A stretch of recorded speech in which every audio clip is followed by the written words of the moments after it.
Thank you, Buffy and Lucas, for a lovely presentation. My name is Bruno Rigonacci. I'm a Stanford MBA and content director of Brazil at Silicon Valley. Our next speaker today is really special.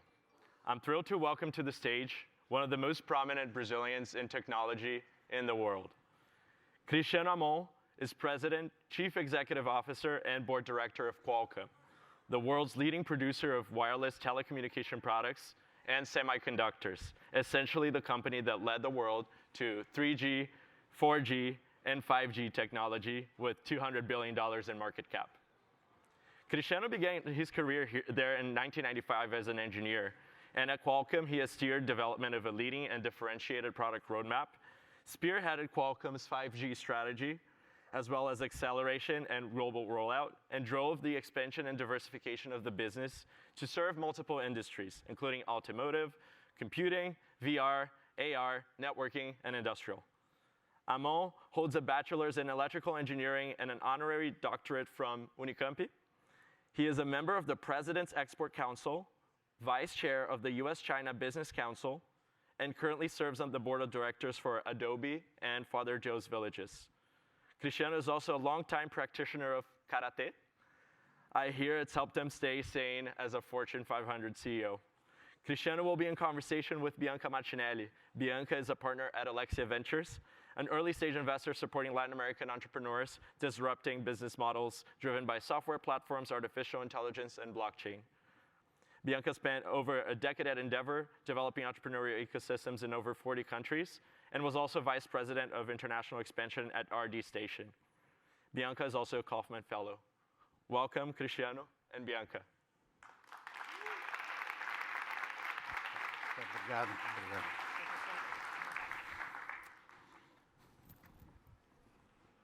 All right. Can you hear me? Yes. Good morning, everyone. It's a true pleasure to be here at BSV in 2024.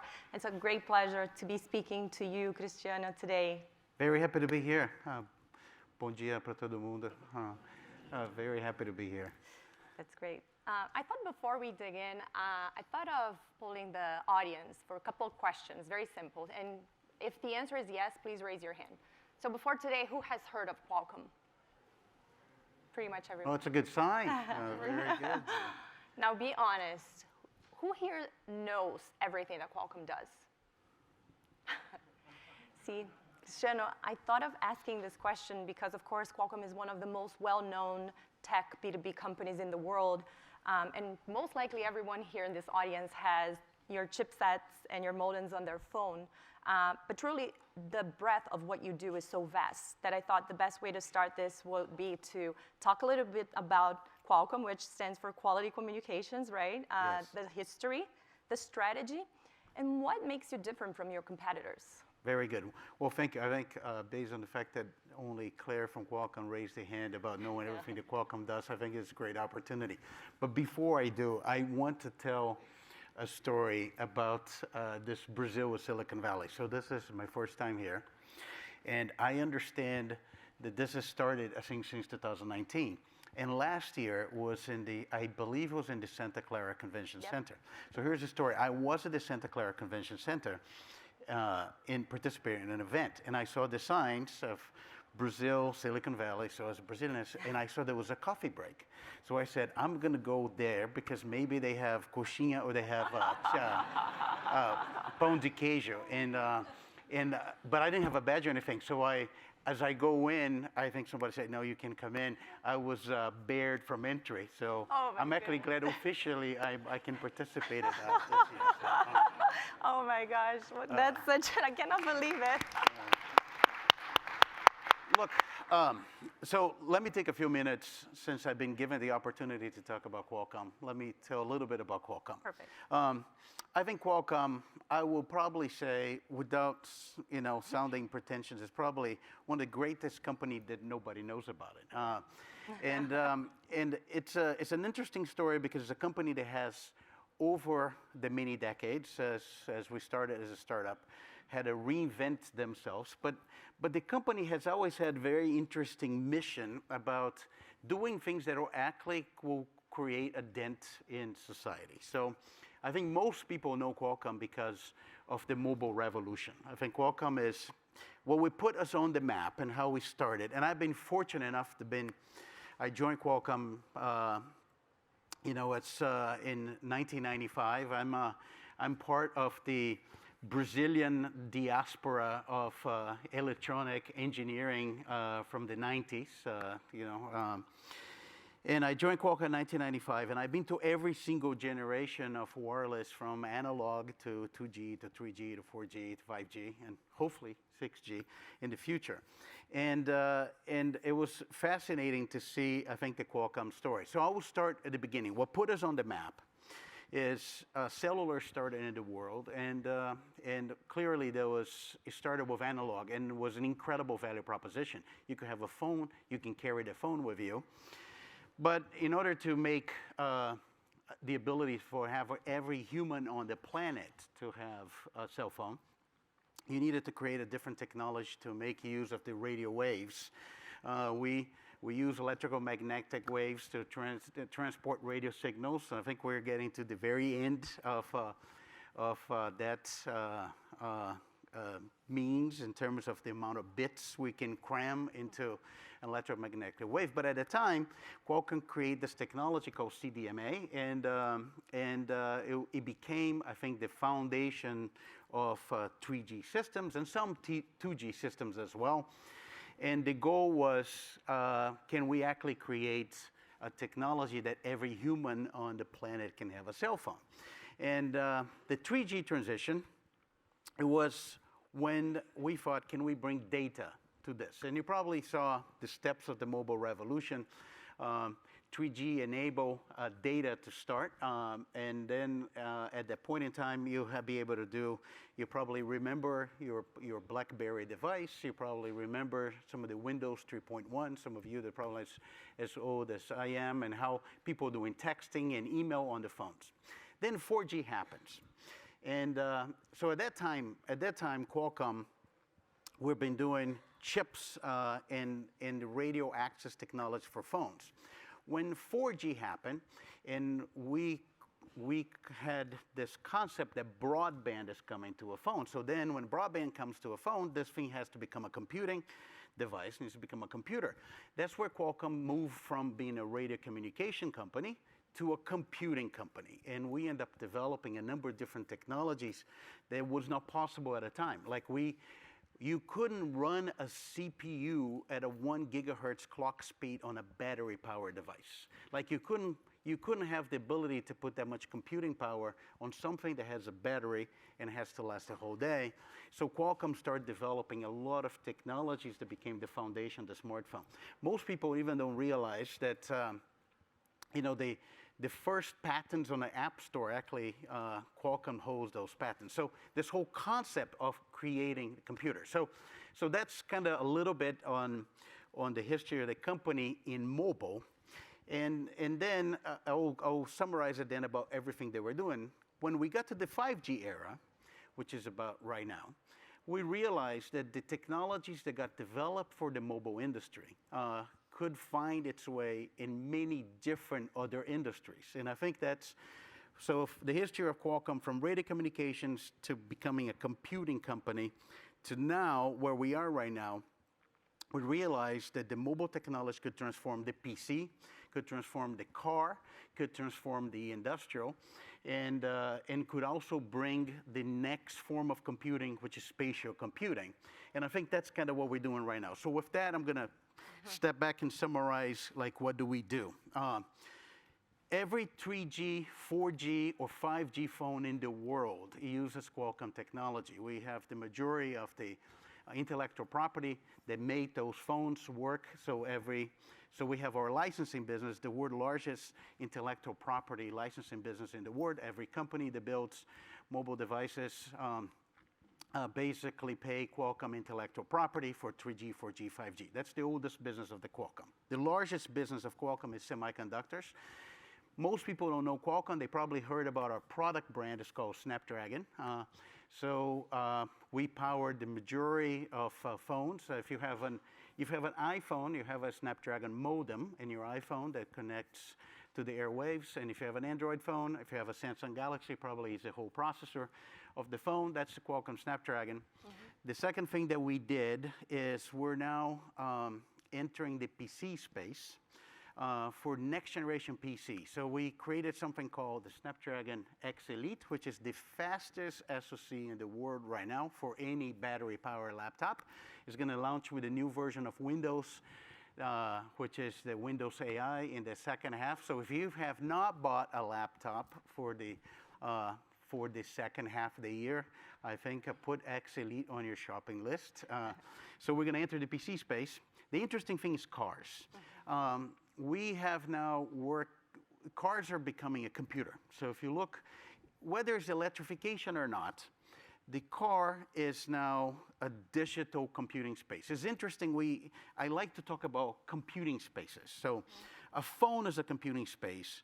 Your laptop's a computing space. The car is now a computing space. People are going to get entertained from the car. They're going to work from the car. They're going to communicate from the car. So if you look at those cars right now, they have those beautiful screens and they have all this computing. So Snapdragon Digital Cockpit, we're working with virtually every car brand in the world. Actually, to be precise, is everybody but Ferrari. Because there's no need to have those large screens in a Ferrari. But we're working with every car company, including all the new Chinese EVs, because the car is really becoming a computer on wheels. The other thing that we're doing is I am a big believer in spatial computing. Glasses are going to be the next phone. It's going to take time, but you'll probably see, if you see a Meta Quest device or Ray-Ban glasses from Meta, there's a Qualcomm chip inside. If you see the work that Google, Samsung, and Qualcomm had announced that we're going to bring that to Android, that's also a Qualcomm chip inside. We believe there's going to be an interesting use case of mixing the physical world with the digital world. And then the last thing we're doing is industrial. Sorry for the long answer, but I thought it was a great opportunity to let people know what Qualcomm is up to. Yeah, thank you so much, and congratulations. I think it merits a round of applause. Oh, thank you. It's really fascinating, and to your point, I think the breadth of what you are doing, and starting by wireless communications and chipsets, and now spatial computing and edge AI, which is another concept that I would love for you to touch on. So how is really Qualcomm positioning itself in this new AI-driven world? Yes, so we actually start talking about, like, to ourselves and externally, our new mission, which is really intelligent computing everywhere. So the way we think about AI, and maybe that's the view of a silicon semiconductor company, right? It's a new form of doing computing, accelerating computing. And the good thing about our DNA, because our DNA comes from this device, from the phone, the interesting thing about the phone, Bianca, is that the phone is very unforgiving. The phone cannot be hot, because you're going to touch your face. So you can't have think about a gaming PC that you're going to be liquid cooling, or think about a data center. You cannot do that. The phone has to be cool. The phone has to be small, and the battery has to last all day. So our view is, we took an approach that we have seen this in the history of computing. Like, computing starts in the mainframe, starts in the cloud, but then it gets scale at the edge. So we said accelerated computing, this computing of AI to run inference, is going to happen at the edge at scale, and that's kind of what we really focus on. When can we develop a computing engine that allow you to do this? And I think that's kind of the next phase of the company right now. We actually announced at Mobile World Congress, probably last month at MWC, something called the AI Hub. There's 46 models already ported to a phone chip.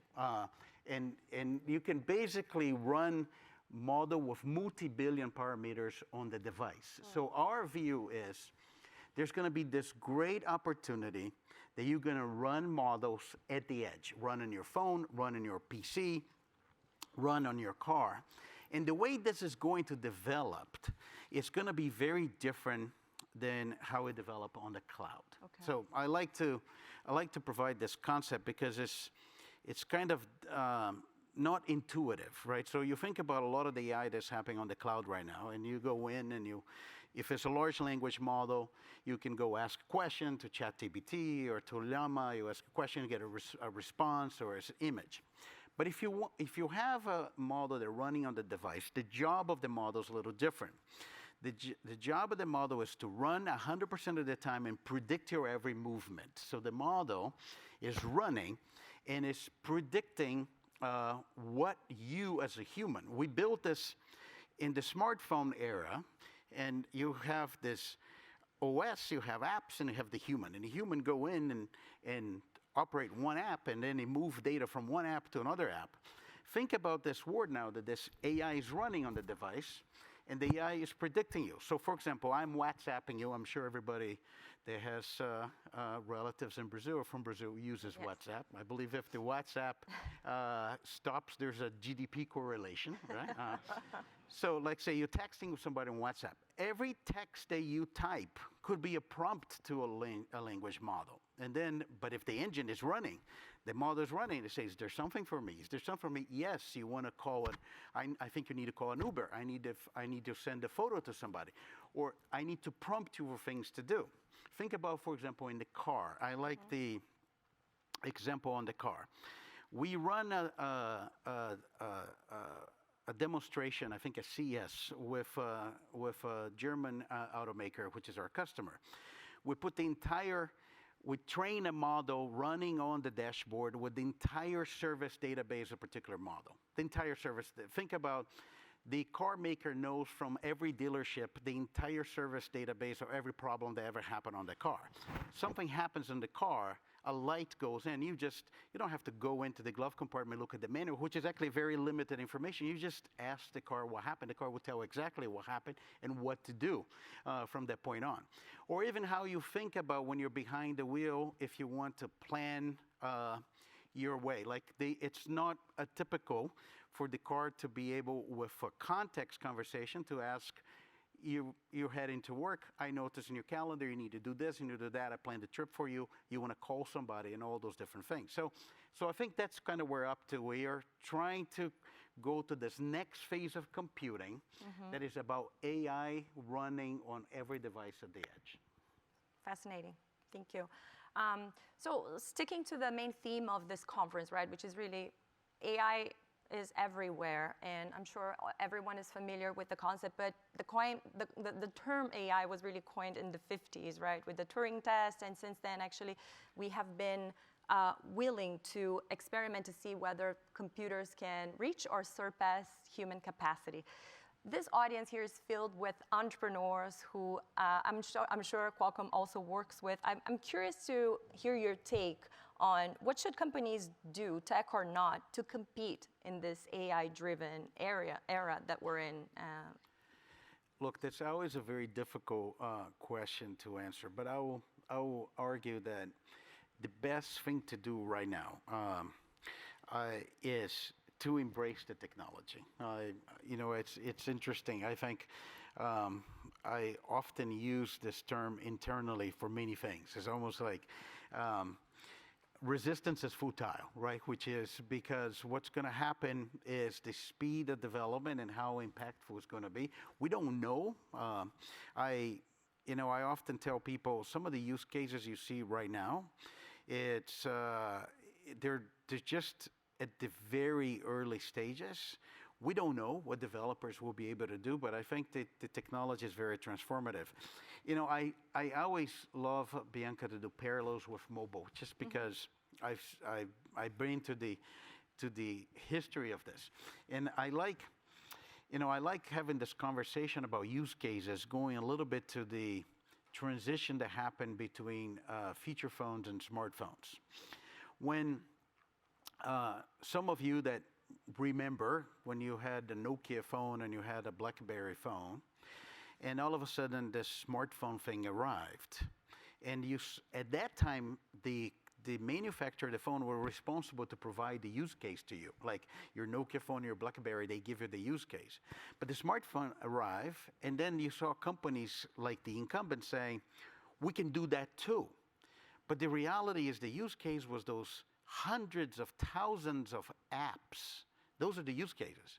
And it was not about the manufacturer of the phone anymore providing the use case. And I feel the same way about AI. We're in the just very beginning.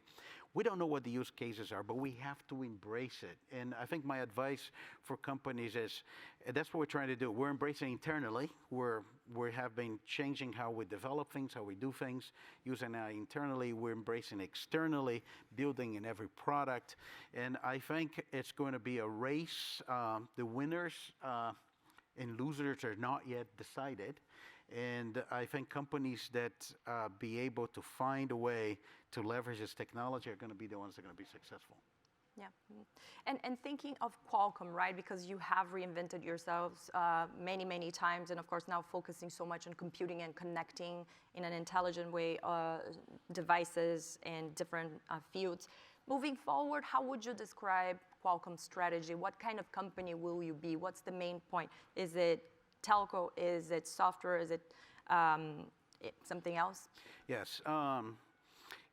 We often discuss this, and I think we're moving really from what it is to be a well-known communications company to really be a computing and software company. And I think that came as a evolution of the thing that I described, which means our technology is trying to find itself in different end markets. And we have to look into some of those new industries that are being transforming. Automotive is an example. While phone and PC are mature industry, but spatial computing is another example of a brand new industry, like the change in automotive, what's happening in really industrial, as the next, I think, industrial revolution is really digital. That for technology scale require more than just providing a computing engine. So we really, if you look how we're changing, we probably have more software engineers than hardware engineers today, even though we are a semiconductor company. And on that note, because you did, I saw some of your previous speeches on EV and automotive, they were very excited about this. On some of these other use cases, industrials or energy, climate, do you have any more specific examples to share with us on how it's been changed? Yes, and maybe I'll go into different industries because it's good to see every industry has a different challenge. So one industry that I like to use as an example because of what happened in the pandemic is retail. Every retail company right now that has scale, you became an e-commerce company. So like a retail company, they have physical stores. They also have to do an e-commerce company. And once you do that, you have now a different technology problem because even if you're digital, you're not truly digital. And I'll give an example. A typical digital company, you have a truck comes to the back of the store. As soon as they took the merchandise off the store, it gets scanned. It's in the inventory. When somebody go to the cash register and you pay for it, it decrements their inventory. Now think about I have a shelf and I have 6 products. And I have people in the store buying. I have people buying online because if you're e-commerce and you're not like, you don't have to replicate Amazon with your distribution center. Your store is your distribution center. You needed to now know the inventory in real time. So we saw technology like smart cameras with AI that look at the shelf and the camera, think about a model that is be able to do classification of images in the camera connected saying, this is how many things are in the shelf. Somebody pick it up. And then how many I have left. I need to update this in real time. This is an example of digital transformation retail. Energy is another one that is very interesting. Every company in the world, even though they may not have a plan for it, and don't quote me on this one, but every company in the world made net zero commitments because so they say, I have to be net zero by this day. Yep. Well, the way to do this is to actually invest in technology. So we, for example, the energy sector, we see a couple things happening. Building energy management, I think you're putting computing and AI in how you actually deal with the influx of energy, how to control AC, how do you control everything that in the building, all the way to what's happening at the edge, the meter. The companies used to talk about being digital by having a connected meter, so you don't send somebody to see how much electricity you use. Now it's completely different. It's a power gateway because you may connect an electrical engine, you may have a battery, you have multi-flow of energy, so you're using a lot of technology to do that. All the way to, I'll give you another example, completely different, like broadband. If you look at what's happened, your Wi-Fi access point, which has been just a simple thing that connects all of your devices in your home, the world already decided last mile data is wireless. There's no, whether it's Wi-Fi or cellular. So think about a Wi-Fi access point, all those different devices. Now, that is also becoming equipped by AI.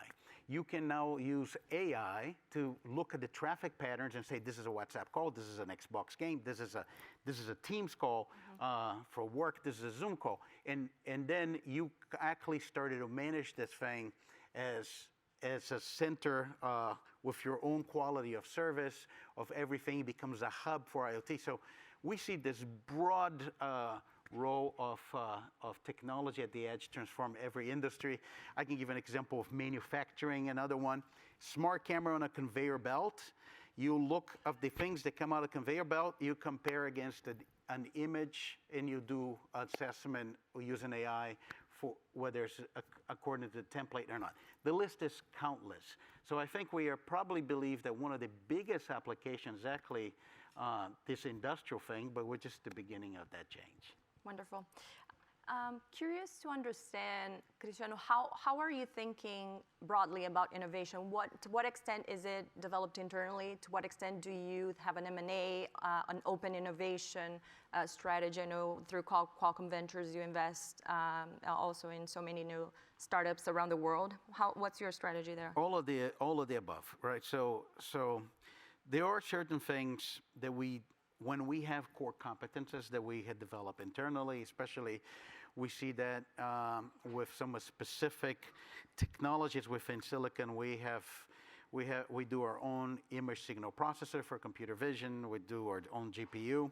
But then we had made acquisitions that have been important to acquire new core competence innovation. I'll give you two examples of acquisitions that we made, I think, since I became CEO. One was we acquired a company in Sweden that has a computer vision stack that you use for assisted driving, and it's been the foundation of our assisted driving and autonomy stack.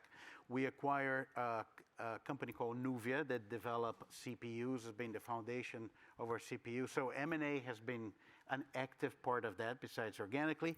And then our venture investment is pretty important. I think there's a number of examples within our venture investments that help us understand, develop, build an ecosystem or incorporate. So I think all of those things are important. Really important for companies, and we take this very serious at Qualcomm. The worst thing for a company in the tech industry is for you to just be inward looking and think about that you can innovate everything that you need. Like I tell people often, I tell this internally, I feel we are in the gladiator business. Like the reason I say we're in the gladiator business as a tech company. Think about your gladiator, you go to the Coliseum, and you have three possible outcomes. You succeed, you die, or you both die. If you succeed, the only thing that you accomplish is the right to go to the Coliseum one more time, right? So the most dangerous thing for tech company is not to be open to innovation that is happening around you. So because you have to been thinking about the core competence that you need, and I think that's why M&A is important, venture is super important. Amazing. And how do you, as a CEO, as a leader, continue to work on, key skills to actually remain open to this innovation? I mean, I guess, what keeps you up at night as a leader or CEO of a company that has very important competitors such as NVIDIA, like lots of things going on in different such different business units.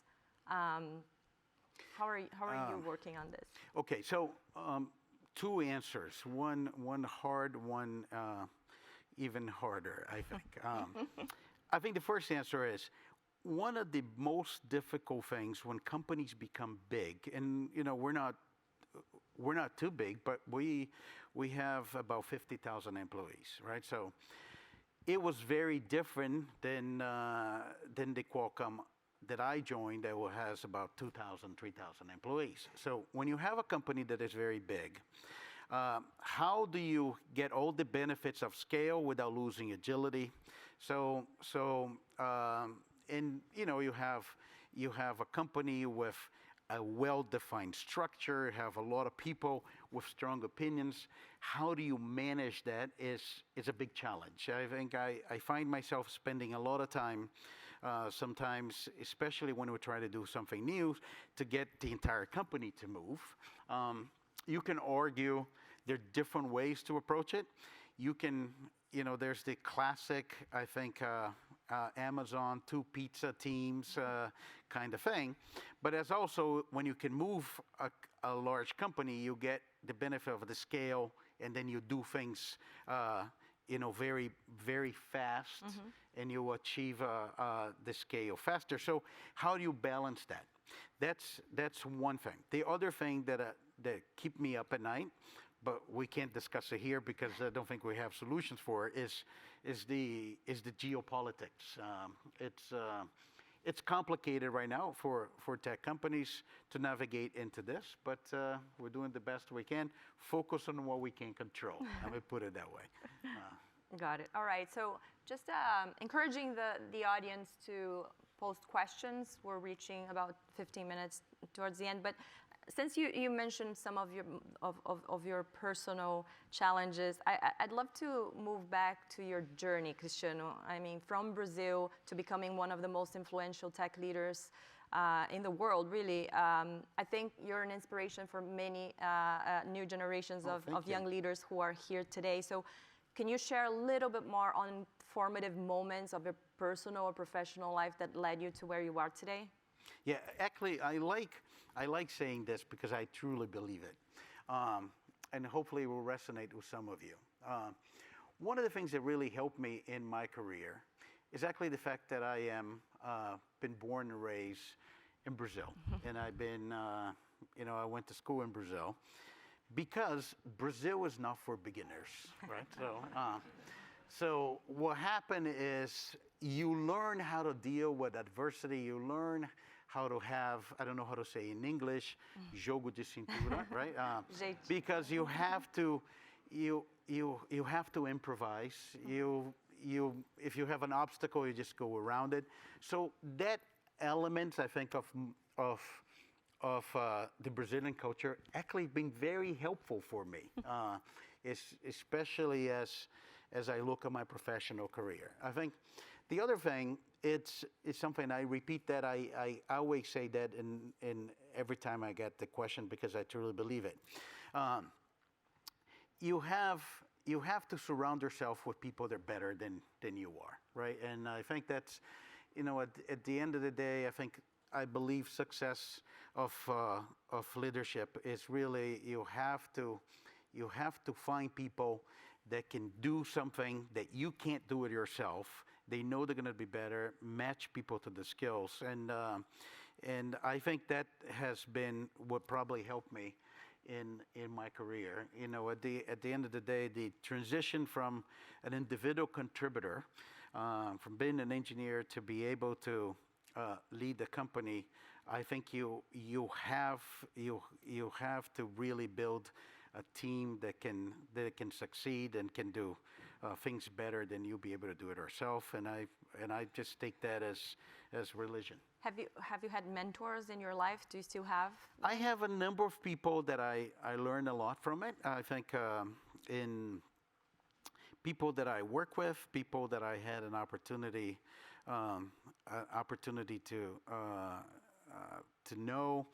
And I'll tell you one thing, that there's somebody that I work with was I had a lot of respect for him. He was the, I started my career in mobile, and I know of him, even though during the early days of Qualcomm, he was on the other side. He was the enemy because there was this fight of CDMA versus TDMA, and he was on the TDMA side. But he was the first CTO, the first cellular operator in the world. That was McCaw Cellular, then became the CTO of AT&T, as Nick Kauser. He's well known in wireless. And I had an opportunity to work with him for a period of time that I was working in a VC for a period of time. And he always said to me, the most important thing for you to be successful in your career, you need to know the limit of your competence, right? Because once you see the things that you're not good at, then you know exactly, once you see with clarity, you say, okay, this is the skills or the knowledge I need to get to be able to overcome that. And I'm sure it was the perfect story when I was going to ask for a promotion. But I think is understanding the limits of where you're competent and the division between your competence area and your incompetence area, and then see that with clarity you know how to move that line forward. And I think that has been something that stick with me, I think, from the time that I work with him. Nice, very nice. Since you mentioned, again, telco, I'm curious to understand if 6G is coming. What can you share? When is it going to be deployed? Are there many important changes that we should expect? Yes. I like talking about like problems that were the key driving force between any generation of wireless. It's, of course, the easy thing to say is 6G comes after 5G, and it's going to come every decade you have a new one. But I like to go back a little bit in history lane and say, what are the problem that every technology tried to solve? So analog started, it was like walkie-talkie. Then 2G, the role of 2G to go digital, it was, can you make everybody in the planet be able to have a cell phone? The whole 3G was, can you connect the phone to the internet? The role of 4G was, can you bring broadband? The role of 5G is, can you allow a society to have unlimited data? A lot of people say, oh, I didn't get much for 5G. Well, you probably got unlimited data. It was not possible to do it with 4G. So can you provide that? But there was another thing that happened with 5G. 5G was 2. Can you create the broadband in a way that is affordable for you to have unlimited data? The second thing, can you provide mission critical? Most of wireless has been the best effort, but if you want to put in an industrial settings and you want to have a 99.99999% probability of connecting, that was 5G. 6G is a whole different ballgame. Mm-hmm. The principle of 6G is to create a network that is actually a sensing network. So it's going to sound a little bit esoteric, but think about, you have the network, you have every single device on the network, that's one thing. So the network is going to have the sensor ability. And one of the fundamental technologies of 6G is actually artificial intelligence applied to radio communications and to management of all the connections that exist out there. 6G is going to happen at the end of this decade. It's scheduled to be launched by 2030. There's a lot of development already. There's, I think, pretty soon, as the end of the decade, we're going to see trials, and it's exciting. I think it's going to be the next step in the evolution of building this really connected society that we have.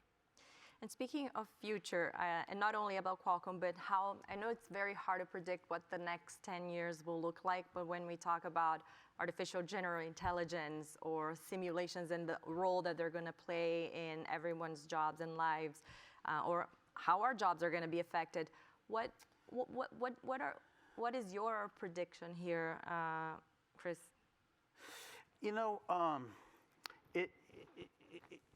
I was actually on the way here. I was reading something, and I also had this conversation with a friend of mine over the weekend. That he works in manufacturing. He talks about robotics, right? And he was telling me when robotics became a reality in manufacturing, the conversation was every factory needs to apply robotics. If they don't, they are not going to exist, and every job is going to be eliminated by a robot. Well, the reality is it took a long time, and some industries, robotics became the predominant way. Some industry did not. So I think it's probably in practical terms, that's what's going to happen with AI. I'm going to quote something that actually is not my quote. I heard from Sam Altman in an event when they said, AI is probably overhyped right now. It's underhyped as in the next few years. So I think we're going to see a gradual transition. However, I do believe that its impact, it's already happening. I'll give you some examples. Something as basic as some of you that are in software, you look at some applications for code gen and things like that. Internally, we saw significant increase of productivity. I think, the approach that we took is, let's not use less people. What approach that we took is let's just do more with the people we have. I think you're going to see as the models become more reliable. And what I specifically like about the models on the edge, because of the models at the edge, you can train them on a specific purpose and on a specific data set, and they become, you create much better computers. I think those things are going to have an impact, and it will have a fundamental change in the competitive or productivity of companies. So I do make a prediction that within the next 5 years, I think we're going to see the difference between companies that had been able to use AI and companies that did not. That's great. We're reaching at the end of our conversation, and you've already been so gracious to share so many pieces of advice with this audience, but do you have any specific piece of advice for this new generation, thoughts on what the future holds for them, for entrepreneurs from Brazil going global? What would you say? Look, this is one of the most difficult things, and I'm going to say, like when I had to provide career advices to my kids, and I don't know how to provide. It was easy when I get career advice from my father. My father said to me, son, when you go to college, you can do anything you want as long as it's engineering school, medical school, or law school. All right, so then that was, and it's very difficult now being the father to tell my kids what's going to be successful in the future. So I think what I can say is, it's the same thing I said before. I think embrace technology. There's a lot of good trends happening that I can see that they're going to have an impact. Of course, it's AI. Everybody talks about AI. AI is one of them, but there are others. I think spatial computing, it's a big one. I think this simple concept of merging of physical and digital spaces, we already do that. We're doing it somewhat in a natural way. Everybody's going to have a neck problem looking at their phone all the time. But the ability to do this, the technology is going to happen. I think other things that I think are very interesting trends is the digital transformation of industries is going to fundamentally change what we saw happening in the 90s, in the 2000s, that you build the biggest possible manufacturing or industrial facility in Asia, and you have a game of scale. This is going to be completely different with very distributed, small, smart industries. So I think there's so many things happening with technology. I think my advice will be get to know those trends and embrace them, because I think we're going to see a lot of transformation coming, and those are going to be good opportunities. Great, such as this conference, which absolutely will inspire everyone. Thank you again for joining us. Oh, my pleasure. Round of applause. Thank you.